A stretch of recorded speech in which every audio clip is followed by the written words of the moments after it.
السلام عليكم ورحمة الله تعالى وبركاته. كيف الحال؟ إن شاء الله يا ربي نلقاكم في أحسن الأحوال. جيت لكم اليوم، جينا بطاقة إيجابية إن شاء الله. اليوم باينة معايا أختي، غنوجدوا لها شي حاجة أختي. اليوم غادي ندير معكم دواء ديال الكحة البنات، أو سواء دراري أو أي واحد يتفرج فينا دابا. غندير معكم واحد الوصفة اللي هي غزالة ديال الكحة. نبداو على بركة الله. نبين لكم اش غنديروا بمكونات جوج. بسم الله. غزالاتي عندي هنايا سكر كلاصي ناعم او سكر الناعم. عندنا زيت العود الغزالات معلقه ما نكثروش. بسم الله على بركه الله. ناخذ ضروري البنات نغربلوه. المهم غنغربلوه مزيان، ضروري تغرب ليه. اي اختي تعاوني. غنغربلوه مزيان غزالاتي كده تشوفوا. استعانه بيدي، عفوا. غتقول فين هي المعلقه؟ لا شيكي بلا والو. المهم حنايا خدامين. المهم غادي نغربلوه مزيان مزيان مزيان صافي حتى نحصلوا عليه هكا مغربل وزوين. ودابا غناخذ معلقه.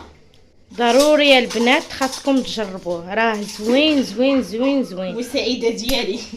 والله البنات وكي البنات كي الدراري بحال ضروري خاصكم تستعملوه، خاصكم ديروه مع البرد. ضروري ودواء ساهل ومهل. واقتصادي راه كاين غير في المطبخ ديالكم. الا ما توفرش عندكم السكر تقدروا ديروا غير هذا السكر الخشن، يعني السكر عادي وتطحنوه مزيان. يعني تحاولوا نتوما عرفتوا كيفاش تطحنوه سميتو وديروا، راه غزال. نخلط مزيان.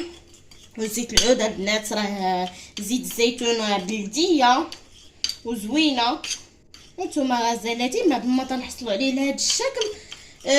كاين اللي غيضيفوا يديروه شي قرعه كبيره. الا بتديروا مكونات كتر غتضيفوا المكونات. انا بالنسبه لي غناخذ غير معلقه دابا في هذا الليل. غندير غير هاد شويه، معلقه كبيره راه كافياني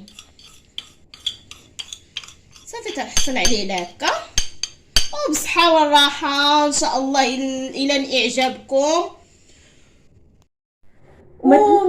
ما تنساوش لايك والاشتراك، ودعموا ياسمين بزاف. عافاكم ووصلوا لها بنا هذا الفيديو وصل 100 كا ولا ان شاء الله 200 كا ولا. وما تنساوش الى اعجابكم ان شاء الله هذا الفيديو، وضروري من الاشتراك. وشكرا للناس ديالنا تبارك الله عليكم.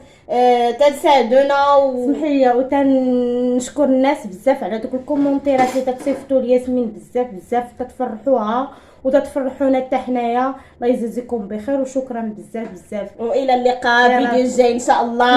سلامه.